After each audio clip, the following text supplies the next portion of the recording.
مفتی صاحب، میں اب باغ فدق پر کچھ سوالات کرنا چاہوں گا. میں چاہوں گا سب سے پہلے آپ ہمیں بتائیں کہ یہ باغ فدق ہے کیا، اور اہل سنت کا اس باغ کو لے کر کیا موقف ہے؟ دیکھیں، باغ فتح خیبر میں ایک باغ تھا جو نبی پاک صلی اللہ علیہ وسلم کے اموال فہ میں سے تھا. اللہ کے نبی صلی اللہ علیہ وسلم نے اپنی حیات مبارکہ میں اسے وقف کر دیا، جو نبی پاک صلی اللہ علیہ وسلم کے اموال کا حکم تھا. ٹھیک ہے. نبی پاک صلی اللہ علیہ وسلم کی حیات طیبہ کے بعد ایک دفعہ سیدہ طیبہ طاہرہ رضی اللہ تعالیٰ عنہ نے سوال تو کیا، اور اس سوال میں بھی یہ ملحوظ رہے، جو ہمارے کنز العلماء نے ہی یہ توجیہ بیان فرمائی کہ سوال مال کے حصول کے لیے نہیں تھا. سوال صرف اس لیے تھا کہ جس طرح عبادات کر کے اور تلاوت کر کے وظائف پڑھ کے راہ خدا میں اجر لیتی ہیں، اسی طرح مال کو راہ خدا میں خرچ کر کے بھی اس اجر کی بھی وہ حقدار بنے. اس نیت سے مال کا حصول تھا، کوئی مال کی طلب یا مال کی محبت کی وجہ سے وہ مطالبہ فتح نہیں تھا. یہ بات بات صرف اتنی تھی کہ سیدہ طیبہ طاہرہ رضی اللہ تعالیٰ عنہ نے مطالبہ کیا، اور سیدنا صدیق اکبر رضی اللہ تعالیٰ عنہ نے حدیث سنائی، اور بات وہاں پر ختم ہو گئی. اس کے بعد روافظ نے پھر شان صدیقی پر حملہ کرنے کے لیے بڑی بڑی کہانیاں بنائیں، بڑی بڑی کتابیں لکھیں، طرح طرح کے پیندرے بدلے. ان ساری باتوں کے علماء اہل سنت شان صحابہ کے دفاع میں کئی طرح کے جواب دیتے رہے. ہاں، ایک ان کا دعوی عصمت، دعوی معصومیت تھا. اس کا جواب اہل سنت کے جن افراد نے بھی دیا، انہوں نے سیدہ پاک رضی اللہ تعالیٰ عنہ کے عمل کو، اس دعوی فدق کو خطا اجتہادی قرار دیا. اچھا، ہمارا جو مسئلہ ہے جس پر یہ سارا طوفان کھڑا ہوا، کوئی کہنے لگا کہ یہ تھا وہ تھا، ہم نے کتنی دفعہ واضح کیا کہ عام حالات میں قضیہ فدق سیدہ پاک رضی اللہ تعالیٰ عنہ کا مطالبہ کرنا وہ قرآن کے عمومی حکم کے مطابق تھا. وہ تو مسئلہ ہی نہیں ہے ہمارا مسئلہ ہے کہ روافظ نے جتنے پینترے بدلے ہیں اور جتنے انہوں نے دعوے گھڑے ہیں، ان سارے دعووں کا رد علماء کس انداز سے دیتے آئے. آخری دعویٰ ان کا یہ تھا، اور وہ بھی صدیوں بعد جا کر ان کے متاخرین نے اس کو شامل کیا اور دعویہ بنا دیا کہ سیدہ پاک رضی اللہ تعالیٰ عنہ قرآن اور حدیث سب باتوں کو ایک طرف رکھیں، قرآن سے بھی وراثت نہ سمجھیں، نہ کسی حدیث سے سمجھیں. ان کی اپنی زبان سے یہ سب کچھ نکل جانا ہی ان کے حق ہونے کی دلیل ہے.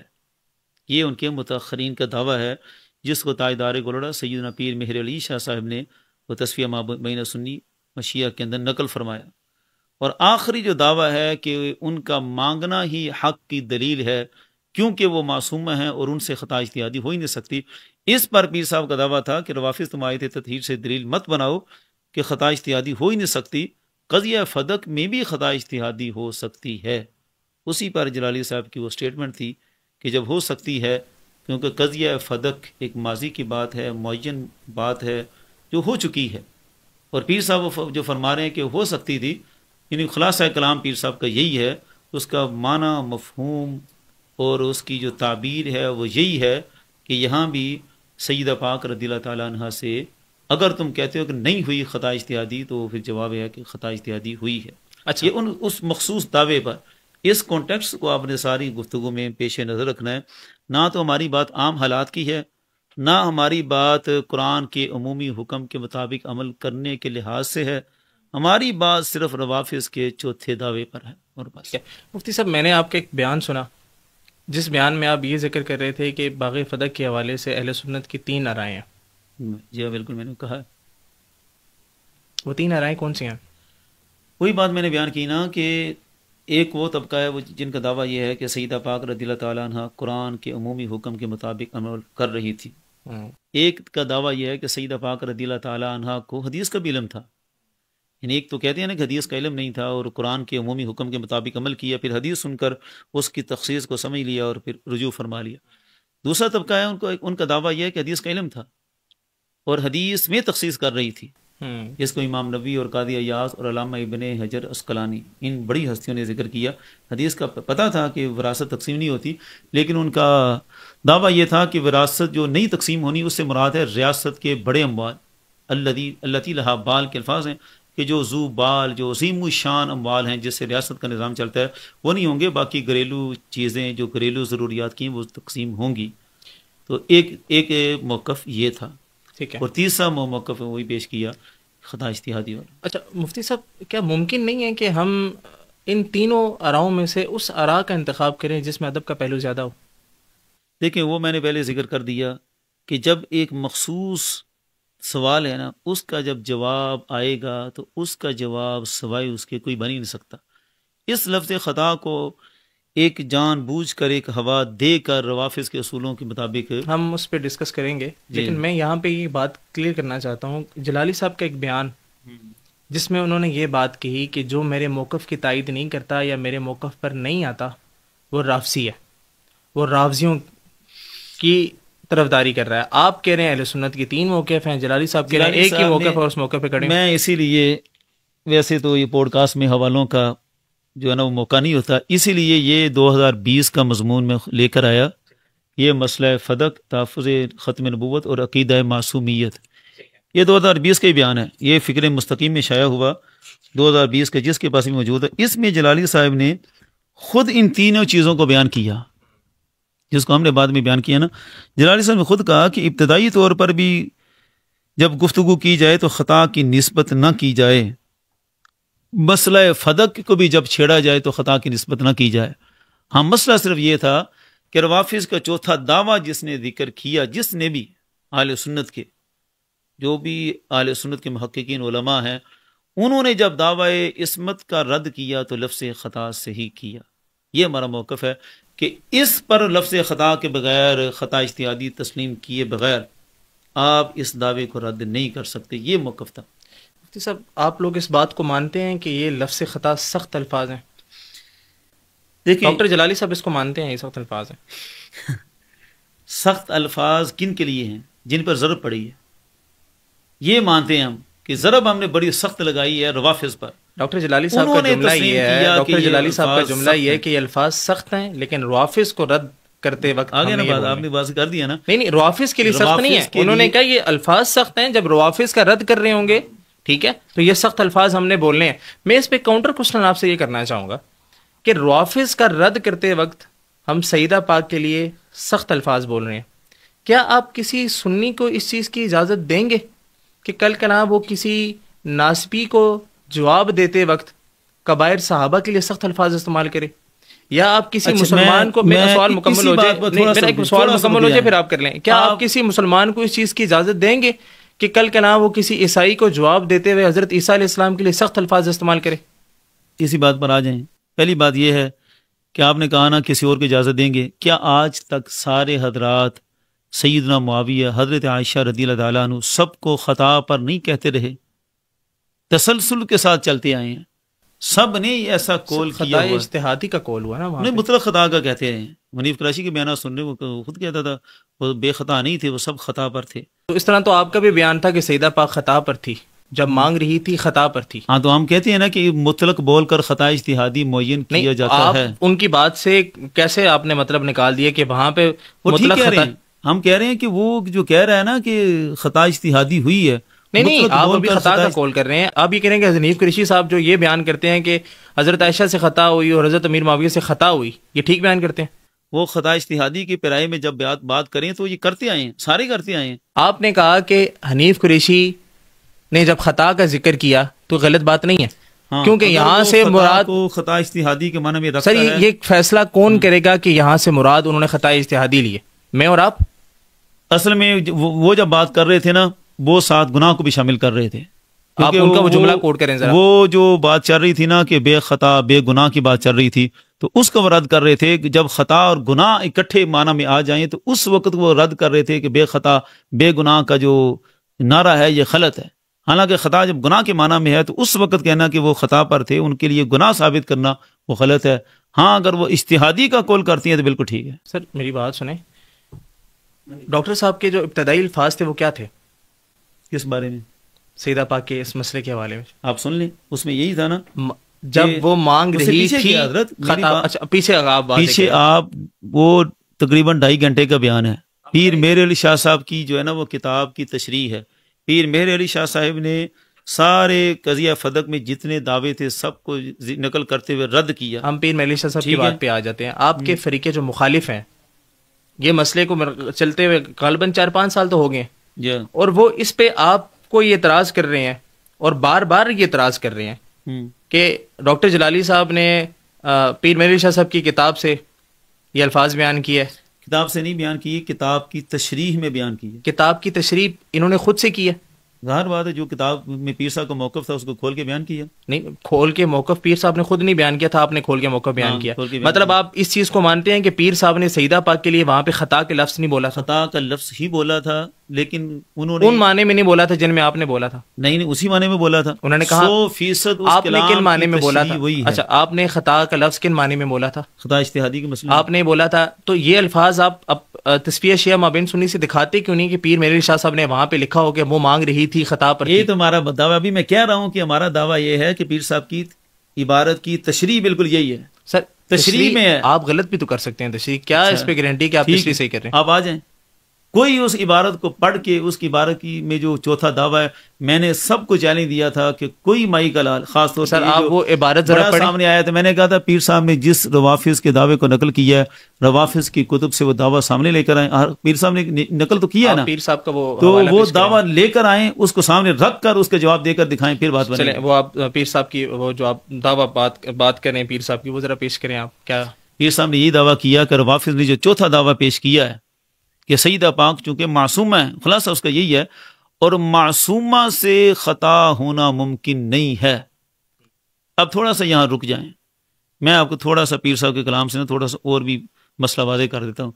پیر صاحب نے جب قادیانیوں کے جوابات دیے تو 5 جگہ اپنی کتابوں میں پیر صاحب نے یہی مطلق خطا اور صرف غلطی کا لفظ، مطلق غلطی، نبی پاک صلی اللہ علیہ وسلم کے لیے بھی استعمال کیا. جواب دینا بڑا مشکل ہوتا ہے اور اس کے لیے بڑے بڑے معیار ہوتے ہیں. مفتی صاحب، پیر مہر علی شاہ صاحب نے اپنے کسی قول کی دفاع میں انبیاء کرام علیہ الصلوۃ والسلام کے سامنے یہ تو ختم نبوت کا مسئلہ واضح کر رہے ہیں نا، رد کرنا تھا، رد کر رہے ہیں، تو وہاں پہ تو اپنے دفاع کی بات آپ اپنے قول کی دفاع میں سیدہ پاک کی دفاع کی بات ہو رہی ہے. نہیں، آپ اپنے قول کی دفاع کے لیے بیان کر رہا ہوں کہ آج تک ان کی کتابیں چل رہی ہیں، ساری دنیا پڑھ رہی ہے. اچھا، پیر بندہ ان کتابوں کا مطالعہ کر رہا ہے کہ نہیں کر رہا؟ کرنا چاہیے کہ نہیں کرنا؟ ٹھیک ہے، کر رہا. میں آپ سے ایک سوال کرنا چاہتا ہوں، کتابوں میں لفظ یہ سخت ہیں کہ ٹھیک ہیں؟ کن کتابوں میں؟ یہ پیر صاحب کی کتابیں جو ہیں، سیف چشتیائی ہے، شمس الہدایہ ہے، ہدیۃ الرسول ہے، ان کتابوں میں ان لفظوں کا ہونا آج سخت ہے کہ ٹھیک ہے؟ جو انبیاء کرام کے لیے انہوں نے استعمال کیے ہیں، ہاں جی، وہ تو وہاں پہ قادیانیوں کو جواب دے رہے ہیں. حضور اپنا آپ کا قول دیکھیں، آپ اپنے قول جو آپ نے تشریح کی اس تشریح کو واضح پہلے اس پر آئے نا، میرا سوال تو مکمل ہے کہ نہیں ہے، پہلے اس پر فیصلہ کریں. کون سے؟ یہی لفظ خطا، لفظ غلطی سخت ہیں کہ نہیں ہے؟ نہیں، اگر تو باقی ہوئی ہے تو آپ تو کہہ سکتے ہیں. یہاں پہ تو پہلے آپ خطا اجتہادی تو ثابت کریں نا. آپ کے مخالفین یہ سوال کرتے ہیں خطا اجتہادی کیسے ہے؟ ہاں جی، سیدہ پاک نے عموم پر استدلال کیا، جناب صدیق اکبر نے مخصص پیش کیا. ہاں جی، یہاں پر اجتہاد ہوا کہاں پہ؟ بس یہی بات کریں. اس بات کو، یہ جو 2020 کا مضمون ہے، اس میں ہم نے خود لکھا تھا کہ جب عموم سے استدلال کی بات ہوگی تو ان کی خطا اجتہادی کی بات نہیں کرنی. یہ میں آپ کو دوبارہ جو ہے نا وہ اسٹیٹمنٹ پڑھ کے سنا دیتا ہوں. اس میں واضح ہے کہ 3 مراحل ہیں. 2 مسئلہ باغ فدق کے بیان میں بھی اتنا کافی ہے کہ حضرت سیدہ فاطمہ الزہرا رضی اللہ تعالیٰ عنہ نے دعویٰ فرمایا اور سیدنا صدیق اکبر رضی اللہ تعالیٰ عنہ نے حدیث مصطفیٰ پیش فرما دی، جسے سن کر سیدہ پاک رضی اللہ تعالیٰ عنہ خاموش ہو گئی اور اس حدیث کو قبول کر لیا. یہاں بھی آپ کی طرف خطا کی نسبت نہ کی جائے. آپ کہہ رہے ہیں نا خطا کی نسبت نہیں کرنی، انہوں نے دعویٰ کیا، انہوں نے حدیث پیش کر دی، تو خطا کیسی ہو سکتی ہے؟ یہ تو ہم نے بھی کہا ہے. یہ کتاب والے، یہ سارے حضرت یہ آج پیش کر رہے ہیں. اس بات کو تو ہم نے 4 سال پہلے، بلکہ 5 سال پہلے 2020 کا ہی مضمون ہے، 2020 میں پیش کر دیا. اب دیکھیں، ایک ہی چیز کو بیان کرنے کے اس کے اوپر آنے والے اعتراضات کے کئی جوابات ہوتے ہیں. یہ بات ہے ہی نہیں کہ ہم عموم سے استدلال میں انہیں خطا پر کہتے ہیں. پہلی بات یہ ہے، یہ بات یہیں پر اس چیز کو مانتے ہیں کہ سیدہ پاک نے میں نے کلپ میں بیان کیا تھا. میرا کلپ پہلی دفعہ ان لوگوں نے سنا، یہ پنڈی گروپ نے، اور مجھے سینڈ کیا. ان لوگوں نے سینڈ کیا جو مجھے بڑی بڑی گالیاں دیتے تھے. وہ سارے مجھے دعائیں دے رہے تھے، ظاہر صاحب سلامت رہیں، آپ نے تو حق ادا کر دیا، آپ مان گئے. میں نے کہا میں آج نہیں مان رہا، میں تو 4 سال پہلے کہہ رہا تھا، اور میں اکیلا نہیں کہہ رہا تھا. یہ جلالی صاحب کا مضمون تھا میرے سامنے اور جلالی صاحب بھی کہہ رہے تھے کہ جب عموم سے استدلال کی بات ہوگی تو سیدہ پاک رضی اللہ تعالیٰ عنہ کو خطا اجتہادی پر نہیں کہا جائے گا. ٹھیک ہے، وہ قرآن کا عمل ہے. اب بات یہ ہے کہ ایک ہی چیز کو جب دشمن کئی طرح سے پیش کرتا ہے نا، پھر اس کا جواب کسی اور انداز سے بھی دیا جاتا ہے. میں آپ کو پیر صاحب کی کتابوں سے مثال دے دیتا ہوں. آپ نے کبھی کسی کی زبان سے سنا ہے کہ ہجرت مدینہ کا فیصلہ خطا اجتہادی کی بنیاد پر تھا؟ نہیں. کبھی سنا ہے کہ بیت رضوان کا فیصلہ اس وقت مکہ شریف جانے کا ارادہ کرنا کسی خطا اجتہادی کی بنیاد پر تھا؟ نہیں.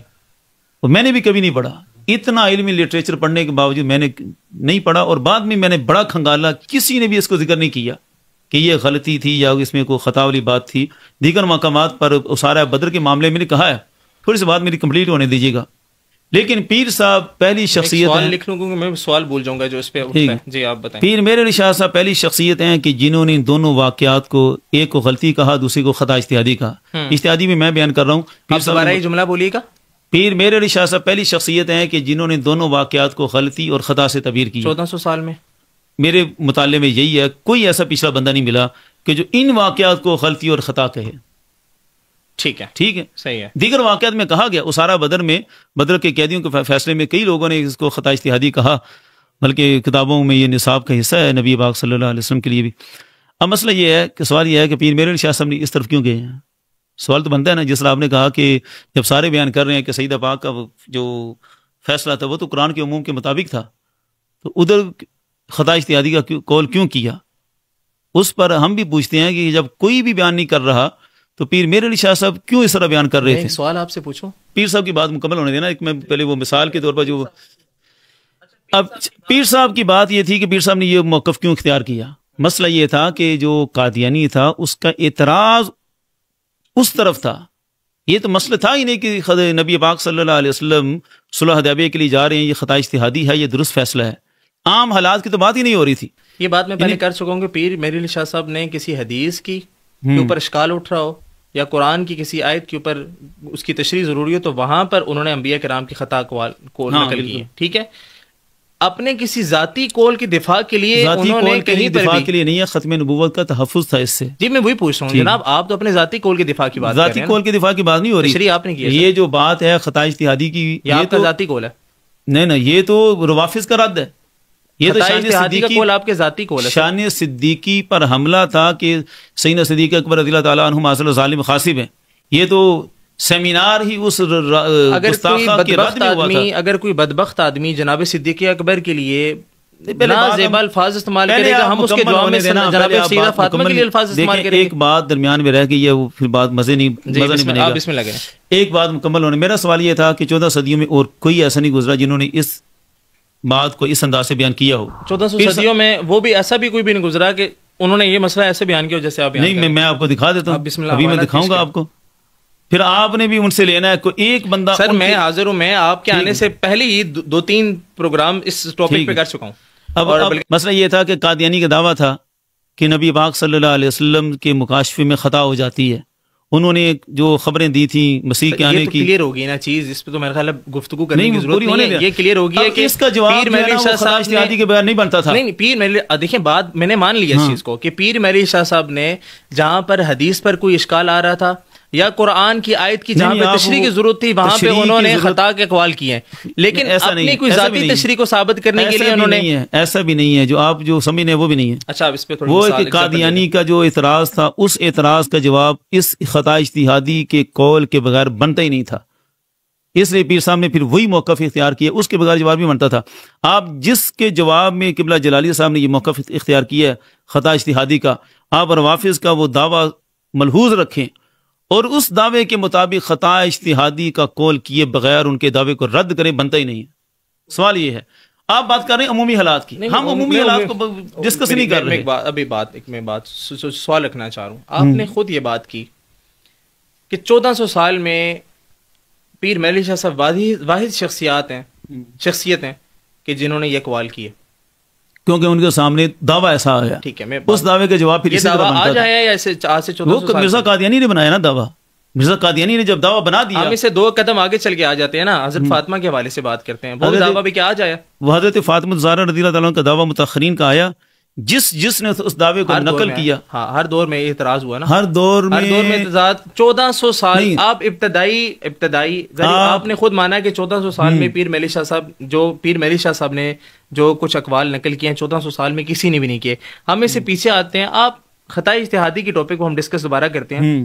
آپ ابتدائی پہلے جو 1000 سال ہیں ان میں سے کسی ایک بھی اصولی کا یہ موقف واضح کر دیں کہ انہوں نے سیدہ پاک کے لیے یہ لفظ استعمال کیا. یہی آپ اصل ٹاپک پر آ گئے. اسی طرف میں لے کر آنا چاہتا تھا. میں خود آ گیا جی. کسی بندے نے اس اعتراض کو نقل کیا ہو جو روافظ کا دعوی عصمت ہے. آپ اس پر آئے نا. بات عمومی حالات کی ہو نہیں رہی. بات ہو رہی ہے کہ روافظ نے دعوی عصمت کر کے کہا کہ سیدہ پاک چونکہ معصومہ تھی اور معصومہ کی زبان سے جو نکل گیا وہ بالکل درست نکلا ہے، وہ خطا اجتہادی نہیں ہو سکتی. جس نے بھی اسلام کے لٹریچر میں روافظ کے اس دعوے کو نقل کر کے رد کیا اس نے پھر خطا اجتہادی کا قول نقل کر کے رد کیا. یہ میرا چیلنج ہے. جیسے میں ایک کتاب لے کر آیا ہوں آپ کے سامنے، یہ حضرت علامہ عبدالعزیز پرہاڑوی صاحب علیہ رحمہ کا وہ نسخہ ہے. اس میں بھی انہوں نے بالکل وہی دعویٰ نقل کیا. یہ ابتدائی 1000 سالوں کے آپ 1000 سالوں میں کوئی وہ اعتراض نقل کر کے پیش کریں کہ جس میں انہوں نے وہی اعتراض کیا ہو جو بات متأخرین نے پیش کی. حضور میری بات میں اس پہ سوال کرتا ہوں. دیکھیں آپ نے میں نے حوالہ مانگا، آپ ابھی 200 سال پر آنے عبدالعزیز پرہاروی کا وہ حوالہ پیش کریں. ابتدائی 1000 سال جو گزرے ہیں وہاں ان میں سے کوئی حوالہ کیوں نہیں پیش کر رہے؟ اب 1000 سال پہلے والا وہ اعتراض نقل کریں نا کہ کسی ایک محقق نے روافظ کا وہ دعویٰ نقل کیا ہو پھر اس کے جواب میں خطا اجتہادی کا قول نہ پیش کیا ہو، وہ پیش کریں. روافظ کا اعتراض کب سے ہے؟ روافظ کا اعتراض جب سے ہے جس نے نہیں 1400 سال سے نہیں ہے. یہ بھی واضح رکھیں. یہ دعویٰ عصمت جو فدق میں انہوں نے کیا ہے، وہ جو کہہ رہا تھا نا ہمارا مخالف کے عصمت کا دعویٰ تو شروع سے ہے روافظ کا، لیکن دعویٰ فدق میں عصمت کا دعویٰ کر کے سیدہ پاک رضی اللہ تعالیٰ عنہ کا حق ثابت کرنا یہ بہت بعد میں آ کر ہوا. یہ متأخرین جو روافظ ہیں انہوں نے کیا.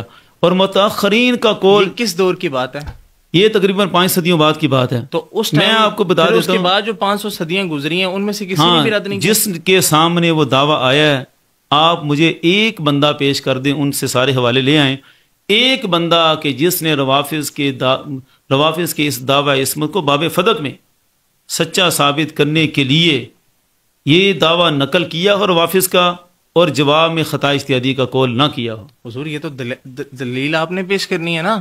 میں نے تو پیش کر دیا. آپ نے پیش کرنی ہے کہ میں نے پیش کر دیا 500 سالوں میں کسی کا عقیدہ نہیں تھا. ابتدائی 500 سالوں میں کسی کا عقیدہ نہیں تھا. 500 سال بعد یہ عقیدہ آیا تو آپ نے یہ دلیل پیش کرنی ہے نا کہ جس طرح پیر مہدی شاہ صاحب نے اس دور میں روافظ کا رد کرتے وقت یہ دلیل پیش کی اور یہ تمام تر مسائلیں آگے رکھی. تو اس دور کے جو 500 سال کے جو اس دور کے جو اصولیین گزرے ہیں ان میں سے کسی ایک نے بھی خطا اجتہادی کا قول بی بی پاک کے لیے بالکل کی ہے. میں وہی بتاتا ہوں. آپ ابھی 200 سال پہلے آپ نے کیا دیا نا 500 سال اور 200 سال میں فرق ہے نا. دیکھیں 200 سال ابھی 1400 سال ان کی کتب میں دعویٰ آیا. ہمارے جو اسلاف تھے جنہوں نے بھی اس دعوے کو نقل کیا، یہ میرا جملہ ذرا غور فرمائیے گا، ہمارے اس اہل سنت کے اصولوں میں اہل سنت کے جو محققین گزرے ہیں انہوں نے روافظ کے اس دعوے کو جب اپنی کتابوں میں نقل کیا تو اس کے جواب میں خطا اجتہادی کا قول سب نے کیا ہے. کہاں پہ سر؟ یہ علامہ عبدالعزیز پرہاڑوی کو لے لیں اور پیر میر علی شاہ صاحب کو لے لیں. یہ عبدالعزیز پرہاڑوی پہ یہ کب کے ہیں بتائیں؟ ان کے سامنے اچھا میں وہ بات بھی رکھتا ہوں. ہمارے مطالعے میں جو اچھا علامہ عبدالعزیز پرہاڑوی صاحب پتہ ہے ابھی ہم نے پیش کیا، ہمارے سامنے یہ نہیں تھا. اچھا ٹھیک ہے، یہ ہم نے 4 سال بعد یہ حوالہ پیش کیا، اچانک سامنے آیا. اسی طرح ہمارے سامنے سب سے پہلے پیر میر علی شاہ صاحب کا جواب تھا. یہ پرہاڑوی صاحب کا جواب ہمارے سامنے بھی اتنے عرصے بعد آیا. پیر میر علی شاہ صاحب کا آپ کیا جواب پیش کرتے ہیں؟ کہ انہوں نے بھی روافظ کے دعوے عصمت کو نقل کر کے خطا اجتہادی کا قول کیا ہے.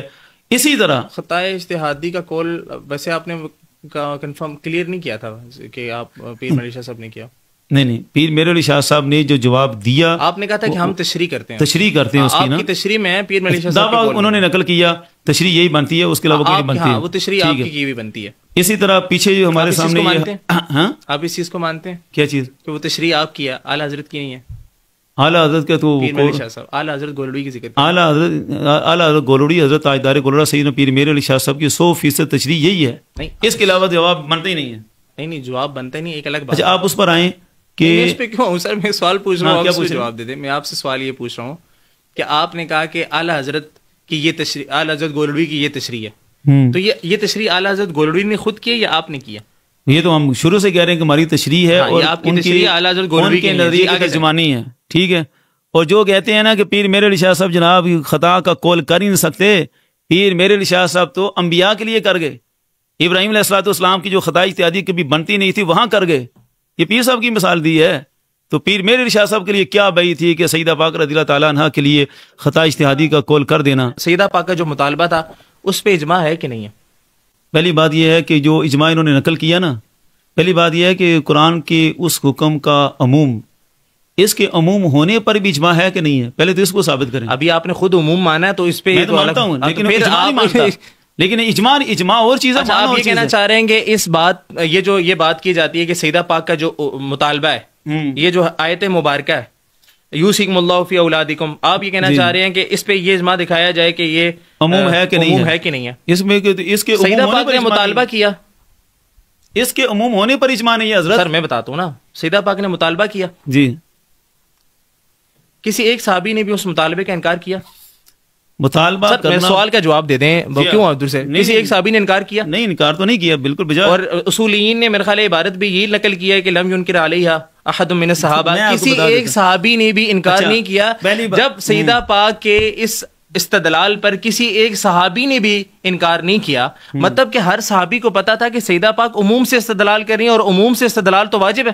حضرت آپ پھر بات کو اس طرف لے آئے.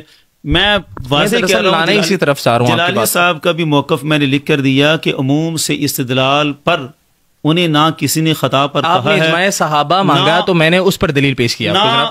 آپ مخالف میں رد پیش کر دیں، دلیل پیش کر دیں کہ سیدہ پاک کی اس پہ وہ نہیں ہے، دلیل یہی ہے، اجماع نہیں ہے. کہ پہلی بات یہ ہے جو اجماع کی بات ہے نا وہ ایک مسئلہ الگ ہے. یہ مسئلہ اس کے ساتھ ہے، مسئلہ الگ نہیں ہے. آپ اس کو الگ بیان کر کے اپنے طرف سے اپنا پوائنٹ آف ویو کلیئر کرنا چاہیے، الگ بات ہے. ہمارا مسئلہ عموم سے استدلال والی بحث میں ہے ہی نہیں. ہمارا مسئلہ تو روافظ کے اعتراض ہے. روافظ کا اعتراض الگ چیز ہے، عموم کے مطابق فیصلہ کرنا بالکل الگ چیز ہے. اجماع صحابہ کے مخالف مقابل میں آپ کول لے کر آ رہے ہیں. اجماع صحابہ تو اس بات پر تھا نہیں. چلیں ابھی آپ کو میں نے دلیل پیش کی، ابھی کہہ رہے ہیں اس بات پہ لمحے کے لیے میں اس طرف آتا ہوں. ویسے ہمارا یہ نام موقف ہے. آپ نے مانا کہ اجماع صحابہ ہے اس پہ، ابھی آپ نے خود میں آپ کو بتاتا ہوں اجماع صحابہ کس پر ہے، اس کو سمجھیں. پہلی بات یہ ہے قرآن کی اس آیت میں عموم، پہلی بات انہوں نے یہ کی ہے ہمارے مخالف طبقے نے کہ عموم ہے، اجماع صحابہ ہے. اجماع صحابہ اس کے عموم پر بھی ہے، پھر عموم سے استدلال پر بھی ہے، دونوں پر عموم ہے. تو اس اجماع کا منکر گمراہ ہے. حضرت تاجدار گولڑا سیدنا پیر میرے علی شاہ صاحب، آپ نے جب تصفیہ کے اندر اس موضوع کو شروع کیا تو سب سے پہلے آیت کے عموم کو رد کیا ہے. یہ میرا چیلنج ہے ان سب کے لیے. آپ نے فرمایا آیت میں عموم ہے ہی نہیں. آپ پیر میرے علی شاہ صاحب کی عبارت آئے نا بات، میں آ جاتا ہوں اس بات پہ. مجھے ایک بات کا جواب دیں. آپ مجھے انہوں نے کہا کہ اس عموم کا منکر گمراہ ہے. پیر صاحب تو عموم مانتے ہی نہیں ہیں. میں اس کا ایک جواب دیتا ہوں آپ کو، آپ ذرا اگر سنیں. اچھا، آپ اس آیت کے عمومی ہونے کے اقراری ہیں یا انکاری ہیں؟ عموم ہے. ابھی کہہ رہے ہیں پیر میرے شاہ صاحب کہہ رہے نہیں ہیں، اور پھر آپ کیوں اقرار کر رہے ہیں؟ پیر میرے شاہ صاحب نے وہی بات ہے نا، پیر صاحب کی بات کا نا اس کا دیکھیں میری بات سنیں. جب اجماع کے مقابل موقع بیان کر رہا ہوں کہ پیر صاحب نے رد کیا. میرا بھی دیکھیں، میرا کاؤنٹر کوسچن بھی لینا آپ کا حق ہے نا. دیکھیں میرا کاؤنٹر کوسچن، آپ نے کہا کہ یہ جو راول پنڈی کے جو علماء کرام ہیں یہ مطالبہ یہ کرتے ہیں، دعویٰ یہ پیش کرتے ہیں کہ اجماع صحابہ کا مخالف کیا ہے؟ گمراہ ہے. تو پیر میرے علی شاہ صاحب تو اس آیت کو عموم مان ہی نہیں رہے. جی مان ہی رہے. آپ یہ کہنا چاہ رہے ہیں کہ پیر میرے علی شاہ صاحب پہ بھی وہی فتویٰ لگایا جائے گمراہی کا؟ آپ یہ دعویٰ یہ سوال کر رہے ہیں؟ ان کے اوپر آئے گا نا سوال. یہ آپ ان سے یہ سوال پوچھنا چاہ رہے ہیں نا. آپ مجھے یہ بتائیں کہ اگر اجماع صحابہ کے مقابل کوئی قول آ رہا ہو، یا تو اس قول کو رد کیا جاتا ہے یا تو اس کی تعویل کی جاتی ہے. کیا پیر میرے علی شاہ صاحب کے اس قول کی یہ تعویل نہیں کی جا سکتی کہ پیر میرے علی شاہ صاحب آج کے روافظ کو جواب دیتے ہوئے یہ بات کر رہے ہوں کہ روافظ آج بھی اس آیت کو عموم کے لیے مانتے ہیں، اور پیر میرے علی شاہ صاحب یہ کہہ رہے ہوں کہ یہ آیت عموم کے لیے نہیں، آج کے دور میں آیت مخصص ہے یہ. اچھا چلے بات ہوگی. پہلی بات یہ ہے، اب آئیں یہ جو عموم کی بات ہے نا، عموم پر وہ جو گمراہی والی بات ہے نا، گمراہی والی بات ہے، اس پہ بھی تو یہ بھی تو ممکن ہے کہ پیر میرے علی شاہ صاحب تک اجماع نہ پہنچاؤ. ایسا نہیں. کیسے؟ پیر میرے علی شاہ صاحب کے علاوہ میں تو ان کو دکھانے کے لیے پیر صاحب کا نام لیا. ایک بہت بڑا آپ نے عبدالعزیز پرہاوری کا بھی نام لیا تھا، لیکن وہ بات آدھی چھوڑ کے آپ سائڈ پہ ہو گئے. نہیں، میں نے ان کو کہا کہ انہوں نے اس دعوے کو نقل کیا، انہوں نے بھی خطا اجتہادی کا قول کیا. 200 سال پرانے ہیں نا، یہ ان کے ذاتی تفرد ہے نا. تفرد نہیں ہے. یہ کیا تفرد نہیں ہوتا حضرت. تفرد تب ہوتا ہے کہ جب ایک روافظ کے دعوے کو انہوں نے رد کیا، آپ کہتے ہیں یہ تفرد ہے، یہ جواب صحیح نہیں دیا، آپ اس کا صحیح جواب دے کر نکلے. سر اجماع صحابہ کے مقابل کول آ رہا ہے تو وہ تفردی کون دیا جائے گا؟ آپ دونوں باتوں کو مکس کر رہے ہیں. آپ ایک پر لے کر آئیں، پہلے ایک پر لے کر آئیں پھر بات چلیں. جو اجماع صحابہ ہے نا، اجماع صحابہ صرف اس بات پر تھا کہ عموم سے استدلال کرنا درست ہے. یہ اصولی پیش کرتے ہیں، اصولی تو اپنے اصولوں کو دفاع کر رہے تھے. آگے اس پر وہ مثال بھی بیان کرتے ہیں، مثالیں پیش کرتے ہیں کہ سیدہ پاک رضی اللہ تعالیٰ عنہ نے بھی عموم سے استدلال کی ہے. استدلال کا عمل درست ہونا وہ الگ چیز ہے. ایک ہوتا ہے ابتدائی اجتہاد اور ایک ہوتا ہے انتہائی اجتہاد. ابتدائی اجتہاد یہ ہے بذل جو بھی بندے کے وسعت میں ہے وہ سب کچھ بندہ اس میں خرچ کرے، اور انتہائی یہ اجتہاد یہ ہے کہ اس کوشش کا عند اللہ جو حکم شرعی معین ہے اس کے موافق ہو جانا. یہ دونوں الگ الگ چیزیں ہیں. اصولی جو کچھ پیش کرتے رہے ہیں وہ یہ پیش کرتے رہے ہیں کہ عموم سے استدلال کرنے کے لیے اپنی طاقت صرف کرنا اجتہاد میں بالکل درست ہے. ان کا تو یہ موقف تھا، یہ نہیں کہ جس نے عموم سے استدلال کیا اس کے استدلال 100% درست ہے، وہ اب عند اللہ حکم شرعی کے بالکل موافق ہے، اس کی موافقت نہیں نہ ہونا یہ ہو ہی نہیں سکتا. ایسا کسی نے نہیں پیش کی. یہ میرا کھلا چیلنج ہے ان سب کے لیے. اگر یہ ہے کہ جو کچھ عموم سے سمجھا جائے وہ اللہ کے حکم کے بالکل مطابق ہوتا ہے، ان کا اگر مدعا یہ ہے پھر تو لازم آئے گا کہ سیدہ پاک رضی اللہ عنہ کا حق بنتا تھا، پھر دیا کیوں نہیں؟ سادہ الفاظ میں یہ کہنا چاہ رہے ہیں کہ اصولیین نے جو اصول بیان کیا وہ ٹھیک بیان کیا، مثال غلط بیان کی؟ نہ، اصول انہوں نے جو مثال بیان کی نا اس کو کہا کہ اس پر اجماع ہوا ہے، جبکہ اصولی اپنے اصول پر اجماع ذکر کر رہے تھے. میں آپ کو مثال دے دیتا ہوں. یہ مطلب یہ بات آپ نے میرے وہ سوال وہ جو ان کا نمائندہ تھا، میں نام نہیں جانتا واللہ علم، اس کے سامنے رکھا تھا. میں ایک سوال اس پہ سوال رکھ لوں، وہ میرے ذہن سے نکل جائے گا. یہ کیسے ممکن ہے کہ ایک اصولی ایک اصول بیان کر رہا ہے اور جو اس کی وہ مثال بیان کر رہا ہے وہ اس کے اصول پر اجماع صحابہ ہے اور اس کی مثال پر اجماع صحابہ نہیں ہے؟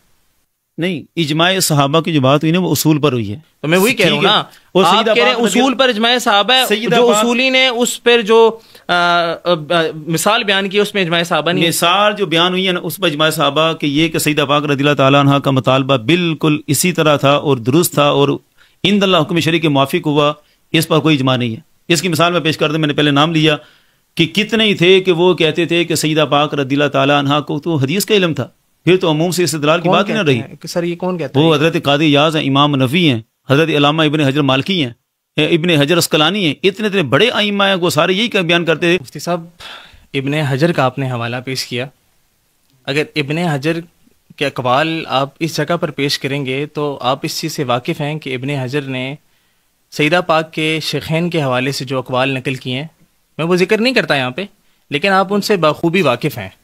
ٹھیک ہے، نہیں مسئلہ یہ نہیں ہے کہ ابن حجر نے یہ ذکر کیا، آپ نے بھی مثال کے طور پر یہ ہے کہ ابن حجر نے اور دیگر علماء نے، قاضی ایاز صاحب نے بھی یہی ذکر کیا، امام نووی علیہ الرحمہ نے بھی اسی کو اختیار کیا، اور سب کا دعویٰ یہ تھا کہ اجماع صحابہ اس پر تھا کہ حدیث اپنے منہ پر ہے.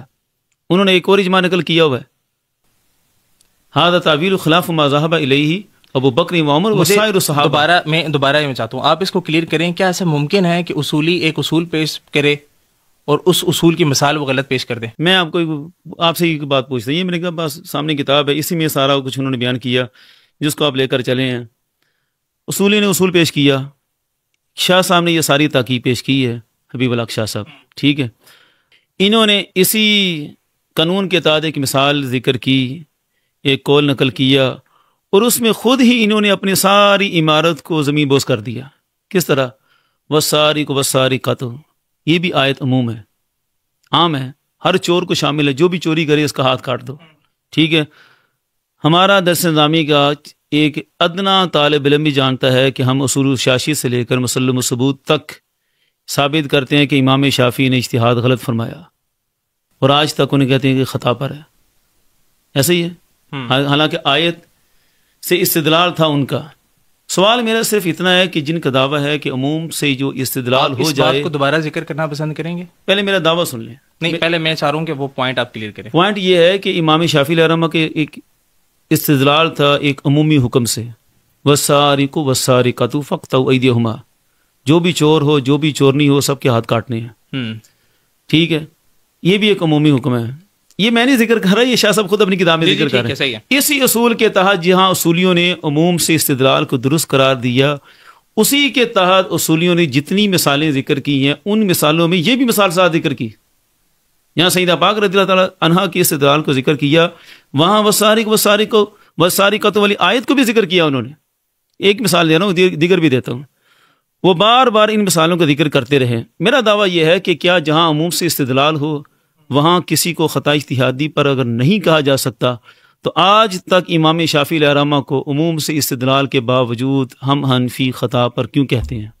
اعلیٰ حضرت کا جو قول ہے وہ یہ ہے کہ عموم سے جو استدلال ہے یہ تو اجتہاد نہیں ہے اور نہ ہی اجتہاد کے ساتھ خاص ہے. اب میں اس پوائنٹ پہ آپ کو لے کے آنا چاہ رہا ہوں. آپ سیدہ پاک کی خطائے اجتہادی پہلے کسی طرح کلیئر کریں تاکہ میرا وہاں پہ مائنڈ سیٹ اس پہ کلیئر ہو. پہلے وہی ڈسکس کرتا ہوں. سب سے پہلے آپ یہ ذہن میں رکھیں کہ یہ ہمارا موضوع بحث ہے ہی نہیں کہ ہم عموم سے استدلال کے اوپر ہونے پر ان کو خطا اجتہادی کرتے ہیں. یہ بار بار آپ نے نوٹ رکھنا ہے, اس کو آپ نے عزم نہیں کرنا. اچھا آپ پھر بھی میں کہ سمجھیں کہ ضمنی بحث کے طور پر اس مسئلے کو بھی کلیئر کرنا چاہتا ہوں کہ جس کو وہ سمجھے بیٹھے ایک بہت بڑا پہاڑ, وہ پہاڑ ہے نہیں.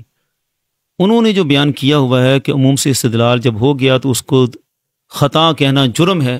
ہاں وہ کہتے ہیں اجماع صحابہ کے مخالف, اجماع صحابہ کے مخالف. اب یہی بات انہوں نے یہاں نقل کی, باقی ساری کتابوں میں نا وہ آگے پیچھے سے حذف کر دیا. میں نے وہ اپنے کلپ میں پھر آگے پیچھے سارے حوالے جو تھے وہ سارے انہی کتابوں سے نقل کیے جہاں سے انہوں نے نقل کیے تھے. شاہ صاحب کا بیان میں نے ساتھ چلا کے ذکر کیا کہ شاہ صاحب آگے پیچھے سے کیوں نہیں ذکر کرتے ہیں.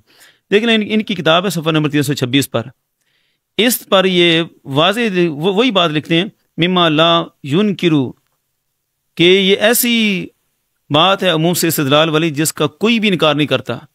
اس پر دیتے ہیں کہ جس طرح محدثین نے فقہا نے استدلال کیا عمومی آیات سے, ازانی تو وزانی والی آیت ذکر کیا, وساری کو وساری قطع والی آیت کو ذکر کیا, ومن قتل مظلوما اس کو بھی ذکر کیا. آگے لکھا حتی استدلوا بقولہ تعالی یوصیکم اللہ فی اولادکم لا ارث فاطمہ حتی نقل ابو بکر قولہ علیہ الصلوۃ والسلام نحن معاشر الانبیاء لا نورث ما ترکنا فهو صدقۃ. یعنی پہلی مثال انہوں نے وسارق والی دی ہے اور کہا جس طرح یہاں بھی عموم سے استدلال تھا اسی طرح سیدہ پاک رضی اللہ تعالیٰ عنہ کا عموم سے استدلال تھا. یہاں بھی وہی لفظ ہیں کہ کسی نے بھی انکار نہیں کیا.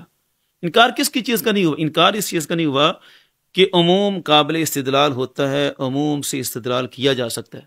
اب یہاں سے بریک سا ایک فرق سمجھے, اجتہاد استدلال میں یہ ہوتا ہے. سر میں پتہ آپ کے پوائنٹ کو کلیئر ہی نہیں کر پا رہا. آپ کہہ رہے ہیں سیدہ پاک نے عموم سے استدلال کے, اجتہاد کہاں ہو رہا ہے؟ اچھا وسارقۃ میں استدلال نہیں ہوا, امام شافعی کیا کر رہے تھے وہاں پہ؟ مجتہد ہیں کہ نہیں ہے؟ امام شافعی کے استدلال پہ اجماع نہیں, وہ یہی نقل کر رہے ہیں لا ينکر. یہاں بھی ہے, میرے لیے یہ دلیل تو نہیں ہے نا. میں آپ سے اسی سے دلیل دے رہا ہوں جسے آپ نے سارا اجماع ذکر کیا ہے. انہوں نے آپ نے امام شافعی کی بات کی, میں کہنا چاہ رہا ہوں کہ امام شافعی کے قول پہ کیا اجماع ہو گیا تھا؟ امام شافعی کے قول پہ نہ اجماع ہوا نہ سیدہ پاک کے قول پہ اجماع ہوا. سیدہ پاک کے قول پہ اجماع ہوا ہے صرف فقہا کے اصول پہ کہ عموم قابل استدلال ہے, بس یہ تھا. آپ پھر ایک اصول پہ استدلال یہ کہنا, آپ اس پوائنٹ کو کلیئر کریں نا کہ اصول کی جو مثال وہ دے رہے ہیں وہ غلط دے رہے ہیں. یہ ان کے سب سے بڑا مستدل ہے. اصول کی جو مثال وہ دے رہے ہیں وہ غلط دے رہے ہیں. اچھا امام شافعی کو پھر وہ غلط کے نقل کر دیا. امام شافعی کی بات, امام شافعی پہ اجماع تو نہیں ہو گیا نا صحابہ کا, تو اس پہ کیسے اجماع ہوا؟ لم ينکر علیہ احد من الصحابہ. یہ کب کہا؟ جب کہا نا کہ کوئی اس کا انکار نہیں کرتا, تو پہلی مثال امام شافعی کے اجتہاد کی دی ہے, بعد والی مثال سیدہ پاک. میرے لیے یہ دلیل نہیں ہے نا. آپ کے لیے دلیل نہیں ہے. میں آپ سے الگ سے بات کر رہا ہوں. پیر میرے شاہ صاحب حجت نہیں تھے, اب آپ کے لیے یہ کتاب حجت نہیں. آپ کہتے ہیں کہ پیر میرے شاہ صاحب پر آپ بات کرنا چاہتے ہیں تو کر لیں. اچھا آپ کہتے ہیں یہ کتاب حجت نہیں ہے. میں نے کہا میں آپ سے ایک پوائنٹ رکھ رہا ہوں کہ امام شافعی کے قول پر کیا اجماع صحابہ تھا؟ امام شافعی, آپ مجھے ہاں نام میں جواب دینا. آپ سر ہاں نام میں جواب. امام شافعی کے قول پہ اجماع ہے کہ سیدہ پاک کے قول پر اجماع صحابہ تھا. ہاں میرے قول. کہاں سے ثابت کریں گے؟ تمام اصولیین اس پہ متفق ہیں. جس اصولی نے یہ ذکر کیا نا, انہوں نے امام شافعی کے قول کو بھی ساتھ ذکر کیا, ان کے استدلال کو بھی. جی دونوں کو پیرالائز اکٹھے لے کر چلے ہیں.